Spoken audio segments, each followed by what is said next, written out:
The Lord be with you. And with your spirit. A reading from the Holy Gospel according to Luke. Glory to you, O Lord.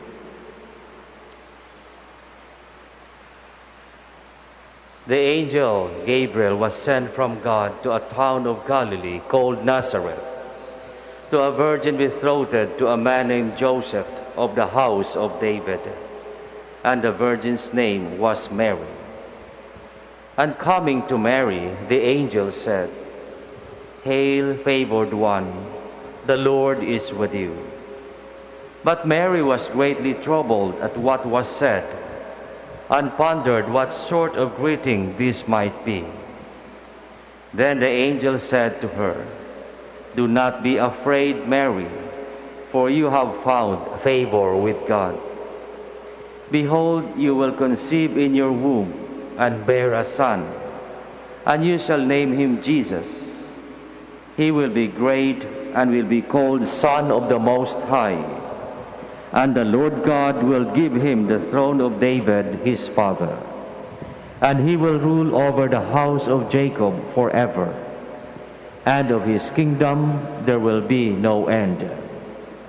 But Mary said to the angel, "How can this be, since I have no relations with a man?" And the angel said to her in reply, "The Holy Spirit will come upon you, and the power of the Most High will overshadow you. Therefore the child to be born will be called Holy, the Son of God. And behold, Elizabeth, your relative, has also conceived a son in her old age. And this is the 6th month for her, who was called barren. For nothing will be impossible for God." Mary said, "Behold, I am the handmaid of the Lord. May it be done to me according to your word." Then the angel departed from her. The Gospel of the Lord. Praise you, Lord Jesus Christ. Sa kapistahan ng Mahal na Birhen ng Santo Rosario ng Lanabal, tayo'y binibigyan ng magandang mensahe ng ating Ebanghelyo. Tulad ng pagbati ng anghel na si Gabriel kay Maria, "Magalak ka, Maria, sapagkat ikaw ay pinagpala." At sa susunod na mga pangungusap, sinabi ng anghel, "Huwag kang matakot." Sa ating panahon ngayon, tulad ni Maria, tayo din ay maraming katanungan. Marami ring agam-agam. At siguro ang ilan sa atin ay nagagalit pa. Bakit nangyayari ang mga ganitong bagay? Hindi natin lubos maisip o maunawaan bakit ganito ang nararanasan ng buong mundo. Kailan ito magtatapos? Sino ang mga kaligtas? Sino ang papanaw? Hindi natin alam. Natatakot ang bawat isa sa atin. Natatakot na baka hindi na natin masilayan ang bukas, na hindi na natin makikita ang mga mahal sa buhay na nasa malalayong lugar. Natatakot na baka tayo mismo sa loob ng ating mga tahanan ay mayroong papanaw. Ito'y natural lamang na reaksyon. Ngunit tulad ni Maria, ay binibigyan din tayo ng kasiguraduhan ng anghel. Ang lahat ay nangyayari ayon sa kagustuhan ng Diyos. Hindi natin mauunawaan, hindi natin masasabing alam natin ang nasa isip ng Panginoon. Siya lamang ang nakakaalam. Ngunit isang bagay lamang ang sinisigurado ko sa ating lahat. Gagawa ang Panginoon ng paraan para sa ikabubuti ng lahat. Sa kabila ng lahat ng takot na ating nararamdaman, darating pa rin ang grasya ng Diyos na ang lahat ay magiging mabuti, na ang lahat ay malagay sa ayos, na ang lahat sa bandang huli ay maniniwala pa rin sa grasya at pagmamahal ng Diyos. Si Maria hindi rin lubos maisip, bakit siya? Bakit ako? Ang sabi ni Maria. Sa dami-daming tao dyan, kabababaihan dyan, bakit ako ang pinili ng Diyos? Kuminsan ganun din ang ating tanong, bakit sa ating pamilya? Bakit sa aking anak? Bakit sa aking magulang? Hindi natin mauunawaan.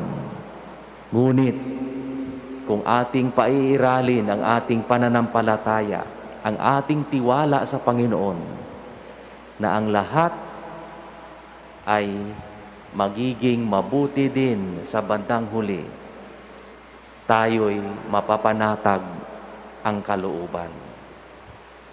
Sa mga magulang na natatakot kung anong mangyayari sa inyong mga anak, o sa mga magulang na takot magkaanak, ito na ang paanyaya ng Panginoon. Huwag kayong matakot. Biyaya ng Panginoon, grasya ng Diyos ang ipagkakaloob sa inyo. Hiling na hiling tayo, dasal na dasal tayo, biyayaan tayo ng grasya ng Diyos. Nawa ay ipagkaloob ang ating mga kahilingan. Hindi natin alam na ang supling o ang sanggol na ipagkakaloob sa atin ay siyang maging instrumento para matupad ang ating mga kahilingan. Ang sanggol na ipagkakaloob ay siyang maging instrumento para ipagkaloob ng Diyos ang ating mga dasal. Kung minsan dasal na dasal tayo, sana'y magkaroon tayo ng magandang buhay, masayang pamilya. Ngunit, pag nalalaman ng ilang magulang na sila'y nagdadalang tao, nalulungkot, natatakot, hindi nila naisip, ito na ang sagot sa inyong mga dasal. Sa panahon ng pandemya, tayo'y pinaalalahanan muli, binibigyan ng kasiguraduhan ng Panginoong Diyos. Huwag tayong mangamba. Huwag tayong matakot. Sa bandang huli, ang ating ipagdarasal ay nawa ating maunawaan, ating makita ang kamay ng Diyos na siyang gumagalaw sa lahat ng pangyayari na ating nakikita. Nang sa ganon, mas maluwang sa ating kalooban ang pagtanggap ng mga bagay-bagay na mahirap pa nating tanggapin ngayon. Nung ipiniliwanag ng anghel kay Maria, ang lahat ay mangyayari dahil sa kagastuhan ng Panginoon. Ano ang kanyang sagot? Ano ang kanyang tugon? Maganap nawa sa akin ang lahat ng ito ayon sa iyong sinabi. At kung ito ang naging inspirasyon ng bawat isa sa atin, madali na para sundin ang kalooban ng Diyos. Mas madali na sa atin ang magiging tagasunod ng Panginoon, sapagkat alam natin mayroong nangunguna, mayroong umaakay, mayroong kasama.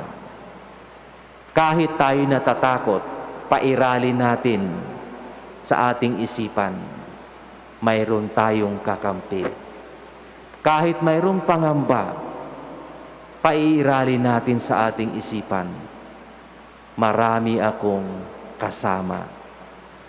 Kung ito ang ating naiisip, kahit anong pagsubok pa ang dumating, alam natin hindi tayo matitinag, lalo-lalo na sa ating pananampalataya, sapagkat hindi tayo pababayaan ng Panginoon. Sa loob ng 9 na araw, tayo nagdasal ng ating nobinaryo. Tayo humingi ng mga grasya, biyaya sa mahal na Birhen, na sa pamamagitan ng kanyang pagdarasal para sa atin, nawa ay maging ligtas ang ating pamilya, maging ligtas ang ating mga mahal sa buhay, maging maayos ang lahat. Iyan ang ating paiiralin. Marami pang pagsubok ang darating. Marami pang luha siguro ang ating mararanasan. Ngunit, mangingibabaw nawa ang ating pananampalataya, na tulad ng ating mahal na ina, ay atin palaging sasambitin, mangyari ang lahat dahil sa kagustuhan ng Diyos. At yan ang ating palaging ipagdarasal, na sa lahat ng pagkakataon ay ating makikita ang kamay ng Diyos na gumagalaw sa ating buhay, na ating magramdaman ang biyaya ng Diyos na nandyan sa atin para ating malalagpasan ang kung anumang pagsubok ang dumating. Sa bandang huli, sa huling pangungusap ng ating Ebanghelyo, ano ang sinabi ng Ebanghelyo ni San Lucas? At lumisan ang anghel kay Maria. Ni hindi nga sinabing, ganito ang iyong gagawin, umiwas ka sa ganito. Walang sinabi. Ngunit nangibabaw pa rin ang pananampalataya ni Maria. Sigurado ng anghel, huwag kang matakot. Kagustuhan ng Diyos. Iyon ang pinanghahawakan ng ating mahal na ina. At ang lahat ay nagiging maayos. Kahit maraming pagsubok pang dumating sa kanyang buhay, kasama si San Jose. Nalagpasan ang lahat dahil alam ni Maria, kasama niya ang grasya, kasama niya ang Panginoon. Nawa sa kapistahan ng mahal na Santo Rosario ng Lanabal, ito palagi ang ating maalala. Hinding-hindi tayo pababayaan ng Panginoon. Hinding-hindi niya hahayaang may masamang mangyari, hindi magandang mangyari sa atin. Hinding-hindi niya hahayaang tayo ay mapapahamak. Tiwala, pananampalataya, yan ang ating pinanghahawakan.